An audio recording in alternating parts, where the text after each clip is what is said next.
Well, hello everyone. This is Jenny Fern, and today I want to share with you my Saturday of gardening. It was a very sunny and warm day today. I actually got hot. There was a point in the day where I was wearing no sweaters, which is great. It's been raining quite a lot recently, and we actually have a weekend where it's nice and sunny. So I decided to do an immense amount of gardening today. I did sleep in, so I didn't have like a full day outside, right? But the hours that were not dark, I was pretty much gardening. So I first started out by planting some garbanzo beans. I pulled out 5 garbanzo beans dried from a bean soup mix and planted them out. They are a cool weather crop, which is very illustrated by the garbanzo bean that I have alive in one of my raised garden beds. So I decided to plant them out in assorted locations. The ratio of garbanzo beans to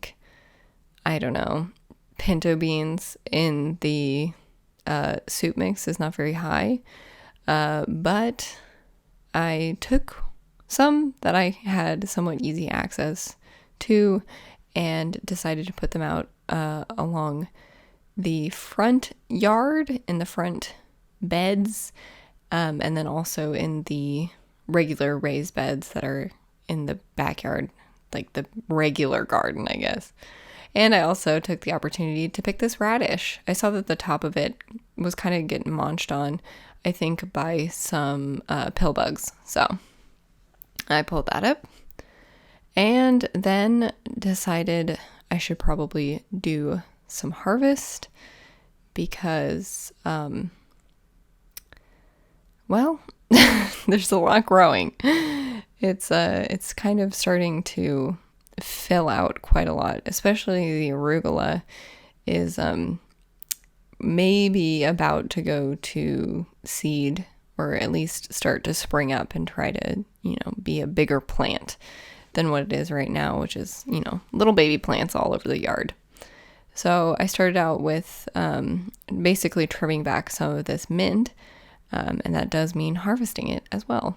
The mint has been very happy and is such a vigorous grower that harvesting it frequently is good. So you can see as I go along and harvest things that I'll also do like moderate amounts of, well, maybe moderate's not the right word, but I'll do some chop and drop of grass and weeds and just throw it back onto the soil. And that helps clear away encroaching weeds from the plants that I do want and helps to feed them as well. So that's the whole idea. Some of this arugula over here can get kind of difficult to harvest now because there are so many of these, I forget what the name of them is, maybe sorrel, these weeds that are growing in the bed. They come up with these beautiful yellow flowers, but I don't really want them. They're all over the place and they grow abundantly, and I don't need them in with my arugula. So, I don't know how much longer we're going to have arugula. And at some point I do want to try to smother out the weeds in this bed with kind of vigorous plants, like maybe potatoes or, I don't know, sweet potatoes or squash or something like that. And here we have some mustard and some more arugula. We're getting to these kind of like bigger, more open leaves rather than the kind of initial leaves of arugula. So it is getting on in its life cycle. This mustard, I'm hoping, will go flower at some point. So that I can get an abundance of mustard seed and then spread that all over the yard, just like I had done with the arugula. And then I can have mustard popping up everywhere, which would be great because it's one of my favorite vegetables. Here you can see some of the, I'm blanking on the name right now, Swiss chard. Some of the Swiss chard, it's gotten very small throughout the winter. I believe it is a very cold and heat tolerant plant, but it seems to grow quite small, and maybe it's just kind of towards the end of what it's gonna do, so it's getting kind of itty bitty. Same with my kale, is also getting pretty itty bitty in terms of the leaves. And I have some cabbage that I'm also just getting some of the nice leaves off of. I believe it's pretty nutritious, which is kind of surprising because it seems kind of like a, I don't know. I don't know what I'm trying to say.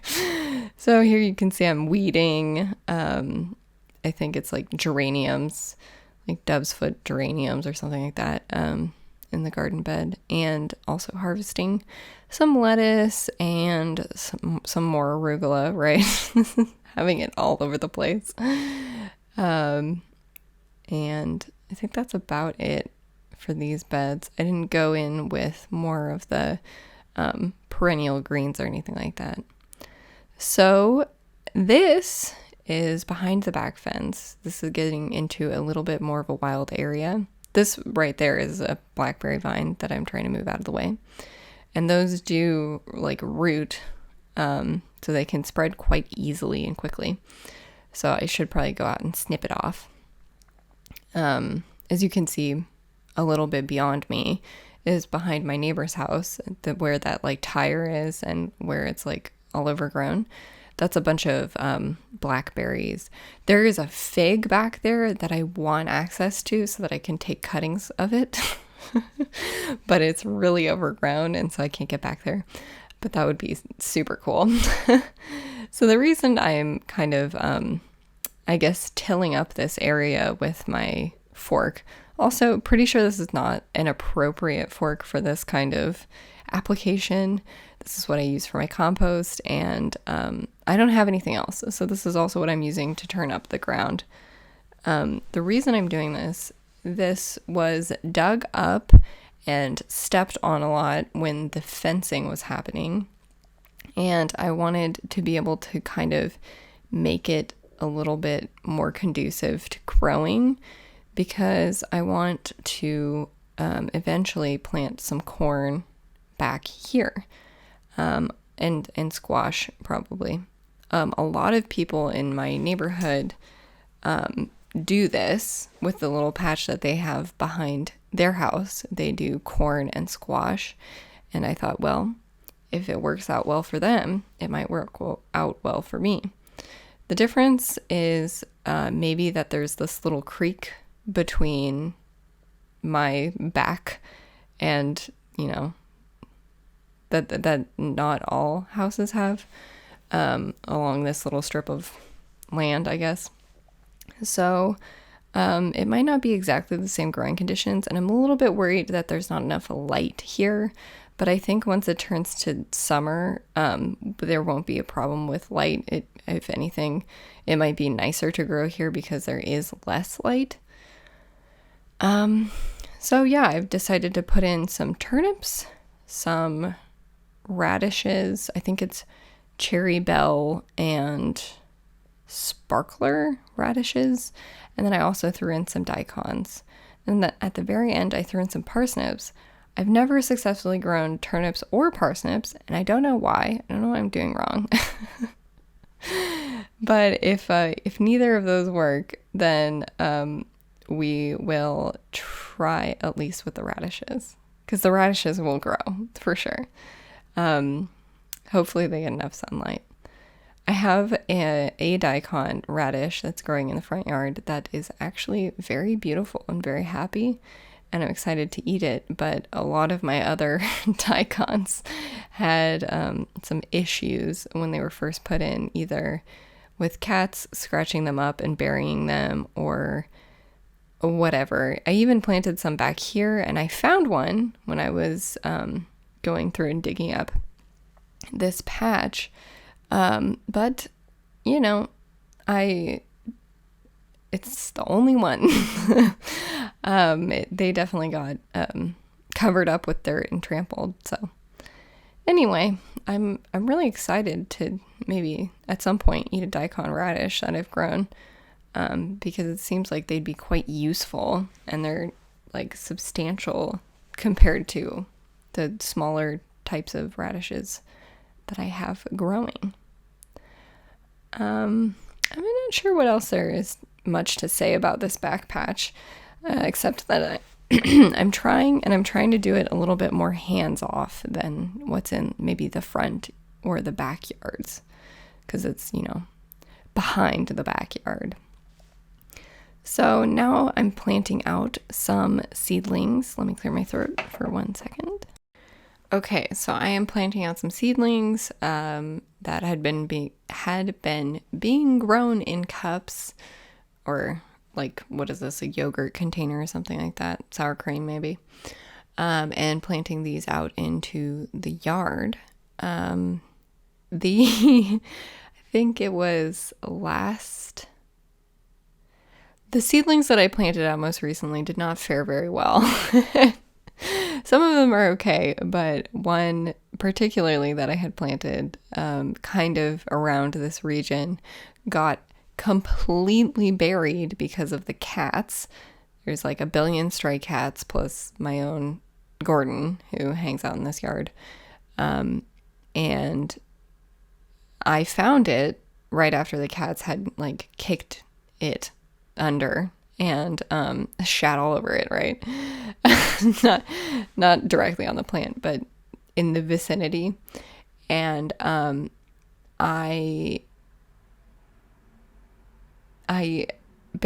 unburied it, and I was like, okay, great, it has a chance of surviving now. I'm so glad I found it. And the next morning it was completely covered again and pulled up out of the dirt and stomped on.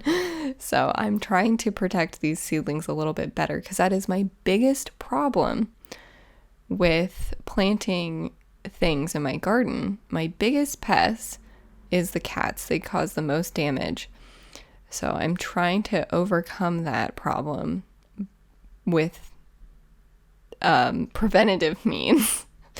And so I decided to kind of cage around my freshly planted seedlings, because I think they really like the potting soil that I use, because it's really soft compared to the natural clay, which you can see is kind of, clayey. So they get attracted to new seedlings because they're easier to dig up. So I'm hoping if I can put this kind of prickly stick thing all around the plant, that I can dissuade them from going in and digging up my stuff. I'd tried something kind of similar before, where I took rose trimmings, like the prickly bits, and I put them in the garden bed after, basically, if I like revamp the garden bed, if I want to do it all at once, then they'll just completely tear up anything that I put in there as a seedling or from seed. It will just have no success because they'll just keep tearing it up. So I I put in some prickly, thorny rose cuttings, and it did absolutely nothing.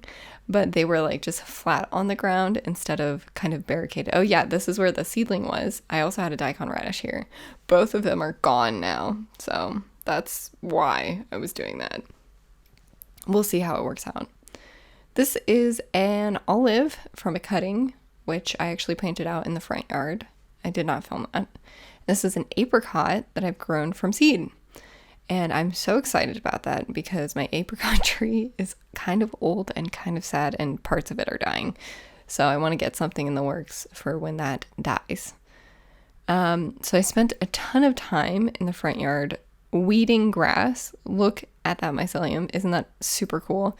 And I planted out seedlings, weeded forever, spent a ton of time out there, which with a lot of physical labor. And that was most of my day, really. Didn't film any of it. Again, I think I have some trees coming up, so it's very exciting. These had been in pots outside during the whole winter to do kind of natural cold stratification. These are apple seeds that I have had in my fridge doing unnatural cold stratification. And oh, an update. My apples like tree that I grew from a seed and had updated in the last video, like I thought it was dying. It died. It died from the bottom up, so something had gone wrong in the roots. So maybe I don't know what I did. I did something wrong. So I'm planting out these germinated apple seeds. I think I had 5 of them, and I decided to do 3 in cups that don't have drainage in the bottom, and 2 in cups that do have drainage in the bottom, and I will bottom water them. So that is kind of my plan. The reason why I plant these fruit trees in cups that don't have drainage in the bottom is because I take them in and out of the house frequently. And so I don't want to have a bunch of little trays underneath all of them. Well, that is it. I hope you enjoyed this. And as always, thank you for watching.